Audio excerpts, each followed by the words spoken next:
अगर आपको लगता है कि एजिंग 40 के बाद स्टार्ट होती है, तो मैं डॉक्टर होने के नाते क्लियर बताना चाहती हूँ, एजिंग 25 के बाद साइलेंटली स्टार्ट हो चुकी होती है।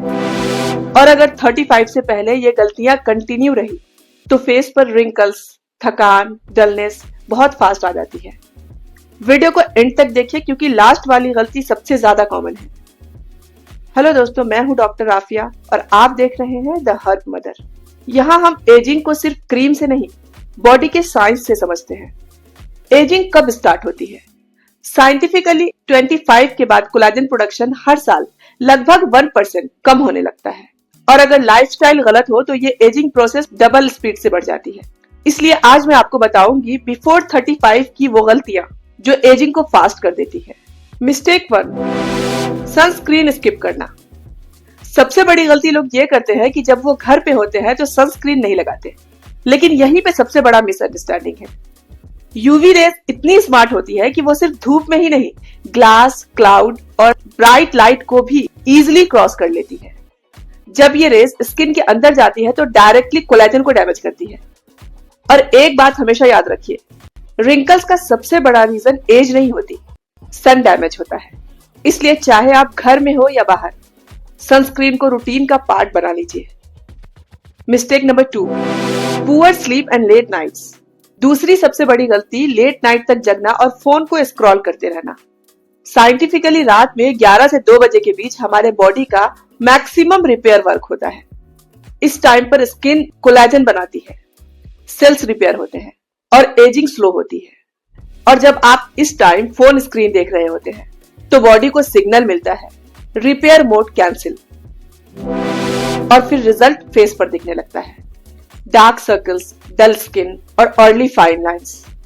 इसलिए याद रखिए, ब्यूटी ट्रीटमेंट से ज्यादा पावरफुल होता है टाइम पर ली गई नींद। मिस्टेक 3, तीसरी बहुत बड़ी गलती है क्रैश डाइटिंग। सिर्फ सैलेड, जूस और चाय पे रहकर आपका वजन शायद कम हो जाए, लेकिन बॉडी कंफ्यूज हो जाती है। अगर बॉडी को प्रॉपर प्रोटीन नहीं मिलता तो सबसे पहला नुकसान स्किन का, हेयर का एंड मसल्स का होता है। इसका रीजन सिंपल है, क्योंकि कोलेजन भी तो प्रोटीन ही होता है। जब प्रोटीन कम मिलेगा तो कोलेजन भी तो कम होगा, और इसका रिजल्ट होता है loose skin, hair fall and early aging. इसलिए याद रखिए, वेट लॉस के चक्कर में बॉडी को भूखा रखना एंटी एजिंग नहीं, फास्ट एजिंग है। Mistake 4, chronic stress and overthinking. चौथी एंड सबसे ज्यादा अंडररेटेड गलती कांस्टेंट स्ट्रेस एंड ओवरथिंकिंग है। लोग सोचते हैं स्ट्रेस सिर्फ माइंड को अफेक्ट करता है, लेकिन सच ये है कि स्ट्रेस स्किन को बूढ़ा कर देता है। जब आप हर वक्त टेंशन में रहते हो तो आपका बॉडी एक हार्मोन रिलीज करता है, कॉर्टिसोल, एंड कॉर्टिसोल का काम है कोलेजन को तोड़ना और बॉडी में इन्फ्लेमेशन बढ़ाना। इसलिए कुछ लोग कम उम्र में भी थके हुए, डल और ज्यादा एज वाले लगते हैं। याद रखिए, आप कितनी भी महंगी क्रीम लगाते हो, अगर दिमाग हमेशा स्ट्रेस में है तो फेस रिलैक्स हो ही नहीं सकता। काम माइंड, यूथफुल स्किन, ये ब्यूटी का सबसे नेचुरल फॉर्मूला है। Mistake 5, over exfoliation and harsh skin care. पांचवी बहुत कॉमन गलती है स्किन को बहुत ज्यादा रगड़ना। Daily scrubbing, harsh face wash, lemon, baking soda या DIY एक्सपेरिमेंट्स, ये सब स्किन को क्लीन नहीं, वीक बना देते हैं। हमारे स्किन के ऊपर एक नेचुरल प्रोटेक्शन होती है जिसे हम स्किन बैरियर कहते हैं। जब ये बैरियर ब्रेक होती है, स्किन सेंसिटिव हो जाती है, रेडनेस आती है और एजिंग फास्ट हो जाता है। इसलिए याद रखिए, gentle skin care anti ageing होती है and harsh skin care fast ageing. Skin को ग्लो रखने के लिए जोर से नहीं, प्यार से ट्रीट करना होता है। मिस्टेक 6, पानी कम पीना और गट हेल्थ को इग्नोर करना है। लोग सिर्फ क्रीम एंड फेस वॉश पर फोकस करते हैं, लेकिन ये भूल जाते हैं कि स्किन का डायरेक्ट कनेक्शन पेट से होता है। जब बॉडी डिहाइड्रेटेड होती है, कॉन्स्टिपेशन, ब्लोटिंग जैसे इश्यूज होते हैं, तो स्किन डल, रफ एंड बूढ़ी दिखने लगती है, क्योंकि hydration and gut skin cells को अंदर से नरिश करते हैं। इसलिए याद रखिए, healthy gut and proper hydration natural aging का बेस है। अगर आपका पेट ठीक है तो फेस पर उसका ग्लो ऑटोमेटिकली दिखाई देता है।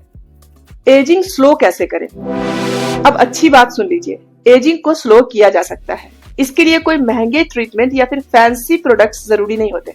जरूरी होते हैं सबसे पहले सनस्क्रीन लगाइए, चाहे आप घर में हो या बाहर। दूसरा, 7 से 8 घंटे की क्वालिटी स्लीप लीजिए। स्किन की रियल रिपेयर रात में होती है। तीसरा, अपने डाइट में फाइबर और प्रोटीन को प्रायोरिटी दीजिए ताकि कोलेजन एंड गट दोनों स्ट्रांग रहे।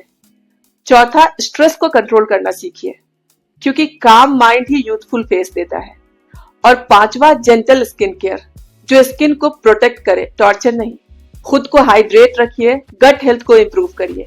गट हेल्थ पे मैंने कई वीडियो बनाई है, आप चाहे तो चैनल पर जाकर देख सकते हैं।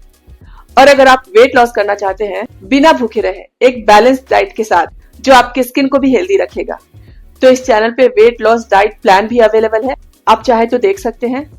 दोस्तों, अगर आप ये सिंपल हैबिट्स 35 की एज से पहले स्टार्ट कर देते हो तो 40 के बाद भी आपकी skin fresh, healthy and naturally young दिखेगा।